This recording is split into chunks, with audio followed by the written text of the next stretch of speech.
want you to imagine something. I want you to imagine whatever your favorite sport is. And whatever that favorite sport is, you have the best tickets that you've ever had in your life. And it's the biggest game against the biggest rivalry.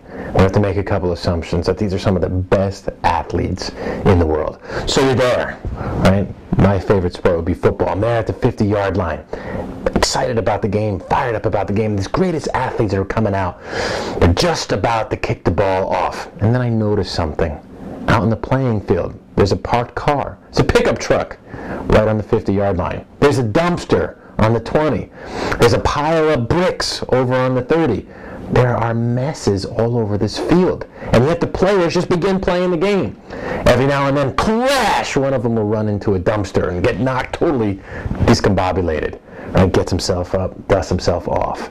Right? And yet they continue to play this game. Yet these interferences, this garbage, this mess in this field is interfering with their play. Right? Even though they are the greatest athletes in the world, for them truly to perform, they need a clear field to play on. Once again, for an athlete truly to perform, he needs a clear field to play on, because messes can interfere with your play. Now let's take a step back. Let's go to the real world here, and the real world of business. Now what could be a possible mess that interferes with our field? Perhaps there's things you haven't handled. Perhaps there's taxes you haven't paid. Perhaps your relationship with your secretary or administrative assistant is horrible, or much worse, maybe your relationships at home are horrible, and you keep thinking about them when you're in the office. Or maybe your car hasn't been fixed. It needs a tune-up. You know you got to do it, and it just keeps kneeling around in your mind like a BB in a beer can, right? Constantly rattling. A mess interferes, right? A mess will take you off your game. Unfortunately, you only have a limited supply of high quality attention.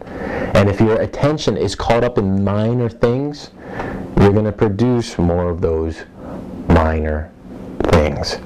So for today's exercise, it's about cleaning up our messes. First and foremost is noticing what is a mess. What is getting in the way of your ultimate performance? Now a mess, right, can be physical. It could be that your office is in shambles, that you haven't filed your mail in the last 6 months. Right? Or perhaps your mess is your body. You're fat and overweight and sloppy. Or perhaps your blood pressure's out of whack. It's things that are stealing attention. Some other pertinent messes, once again, I already mentioned this, but your family. Are you spending enough time with those that you love? Are those things in order? Are your finances in order? Because if any of that stuff is not in order, if it's not cleaned up, it is affecting your performance. So right now, go out, clean up your office. Usually the most messiest thing in people's worlds. And then finances, then relationships. If you clean up your messes, then you'll have a clear field to play on. And that's what's important for success, is having that clear field so your true abilities can come out and perform.